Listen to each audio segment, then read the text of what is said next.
Olá, eu sou Geraldo Almeida. Nossa conversa de hoje é como controlar o choro dos bebês. Além de controlar, obviamente, nós vamos conversar como entender ou decodificar o choro dos bebês. Quase sempre um meio de comunicação entre o bebê e o restante do mundo. Vamos lá.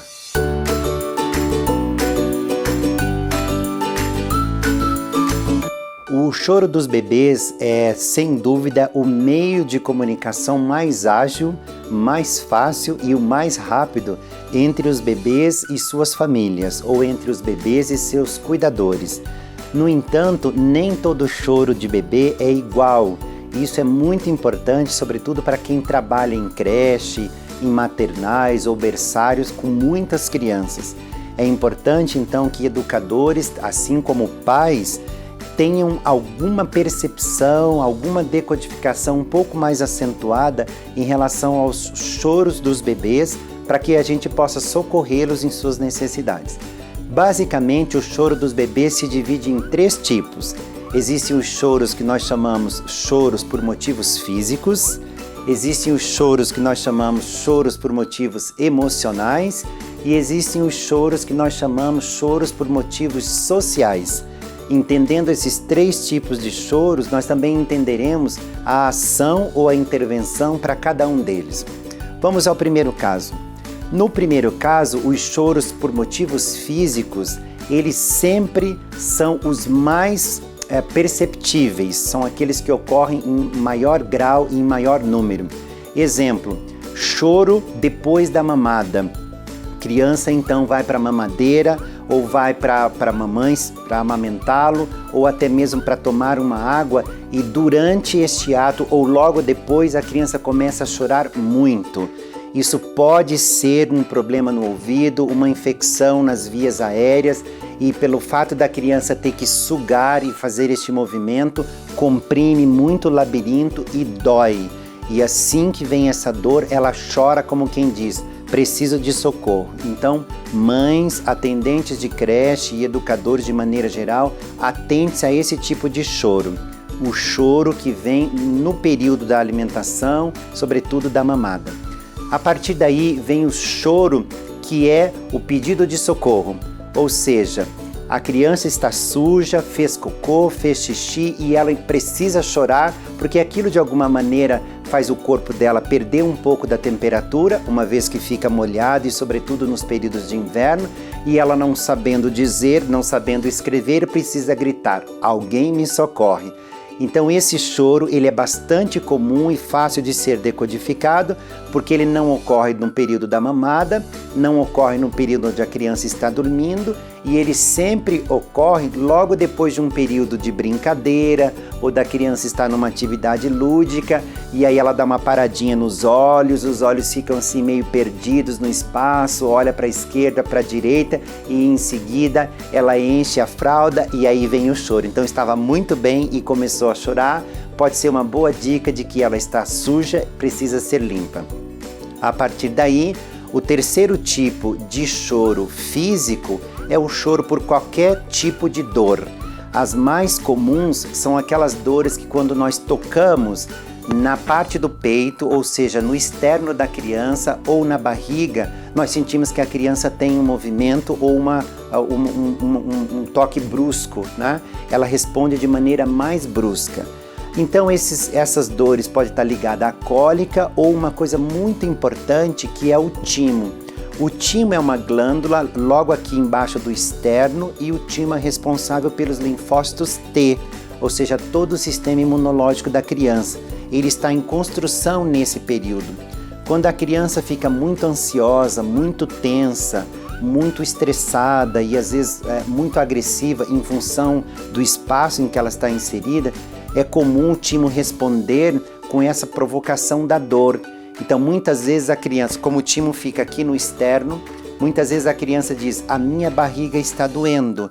Na verdade não é a barriga que está doendo, o timo está muito tensionado e por ele estar muito próximo da barriga, entre aspas, do estômago, comprime, então a criança sente uma dor. Então esse choro físico, entre aspas, também é fácil de ser localizado, porque se nós aquecermos as duas mãos assim concomitantes, aquece bastante as mãos, vem aqui sobre o externo da criança, sobre o peito e coloca. Se você perceber que a criança sente um alívio, ela relaxa um pouquinho, é uma boa dica de que ali está a causa daquele choro. Além do aquecimento das mãos e ser colocada ali sobre o externo, nós também podemos usar uma toalha seca, uma toalha de rosto seca. Podemos passar um ferro sobre essa toalha, a toalha vai aquecer bastante, abanamos a toalha para que ela fique morna e essa toalhinha morna eu coloco sobre o externo e comprimo e aguardo ali por 2 ou 3 minutinhos. Repito isso 2 ou 3 vezes para compor 3 repetições, isso também alivia. Além disso, tem um segredinho que as mamães, as vovós de antigamente faziam e é infalível. Uma folha de couve numa bacia de água morna, coloca lá dentro a folha de couve, ela vai dar uma boa murchada. Nós pegamos a folha, colocamos sobre o externo da criança ou até mesmo sobre a barriga, dá uma aquecida, dá uma relaxada e muito provavelmente, se for uma cólica simples, se for gases, isso também ajuda a criança naquele relaxamento. Então, o choro provocado por motivos físicos já foram explicados e eu penso que vocês podem ajudar os bebês nesse sentido.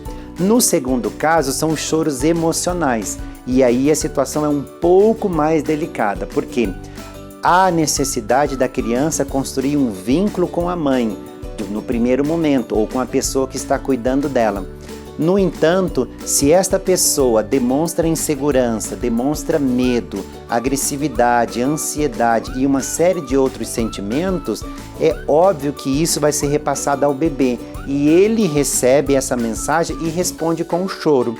Então, se a mãe tem muita insegurança, se a cuidadora lá da creche, do berçário, não tem muita experiência e também tem insegurança, a melhor coisa é procurar não ter muitas interações, ou seja, pegar essa criança no colo e ficar com ela no braço por muito tempo, porque esta insegurança vai ser repassada. Eu também sugiro sempre que se a pessoa não tem muita segurança e não tem muito trato com a criança, o melhor é ter sempre uma manta sobre os braços, um cobertorzinho, para não ter tanto contato. Lembrando que o meio de contato ou os meios de contato mais próprios da criança com a mãe ou com a cuidadora são o tato, ou seja, o toque da pessoa que está com a criança, e o ouvido, ou seja, então aquela fala delicada, aquela fala amorosa que a mãe precisa ter ou a atendente lá na creche, junto com aquele tato, naquele cuidado, na higiene diária, na estimulação diária, é isso que faz com que o bebê passe a confiar e, como diz o Henri Vallon, a emoção antecipa a linguagem. Então, se a mãe está equilibrada, se a mãe não está ansiosa e está segura, mesmo não tendo tanta experiência, isso faz com que a criança também confie um pouco mais. No entanto, a insegurança, a ansiedade, a pressa de muitas mães, de muitas cuidadoras, faz com que a criança não possa se identificar com aquela audição que deveria ser agradável, no sentido de cuidado, de amparo e de afeto, e nem com aquele tato no sentido de cuidado, de amparo e de afeto. E aí vem o choro. E no último caso são os choros provocados por motivos sociais. Esses aí estão ligados a coisas que aparentemente são simples, mas que para um bebê são determinantes para a qualidade do bem-estar dele. Crianças, por exemplo, bebês em locais muito iluminados. Claro que o sol faz bem nos horários específicos, claro que uma janela aberta para ventilar faz sempre muito bem, mas lembrando que uma criança precisa de uma quantidade muito grande de horas de sono, e é este sono que vai dar à criança uma tranquilidade, que vai dar uma serenidade. No entanto, se você deixa uma janela aberta o dia inteiro no quarto do bebê e o sol sobre este ambiente muito severamente, isso provoca uma irritação visual, porque a criança não consegue relaxar e obviamente vem o choro. Sugiro então que a cortina do quarto dos bebês tenha sempre um blackout ou um forro azul ou roxo, que ele filtra um pouco a luminosidade, dá aquele ambiente sereno, meio azulzinho. Isso faz também controlar um pouco do choro do bebê. além desta situação do choro por uma questão de barulho e de iluminação, nós temos também crianças que são estimuladas demais. Então, bebês que vem a madrinha visitar, vem a colega, a amiga da mãe, vem muitas pessoas durante muito tempo ao longo do dia, faz com que os bebês não tenham o período necessário de repouso e de sono e, portanto, a irritação deles, né, esse incômodo, esse desconforto traduzido em choro, quer dizer tão somente: mamãe, preciso de mais tempo para mim mesmo, para ficar quieto, para me aquietar, para me calar e, portanto, precisamos refazer essa dinâmica, essa rotina da casa ou lá do berçário ou lá do espaço onde a criança está.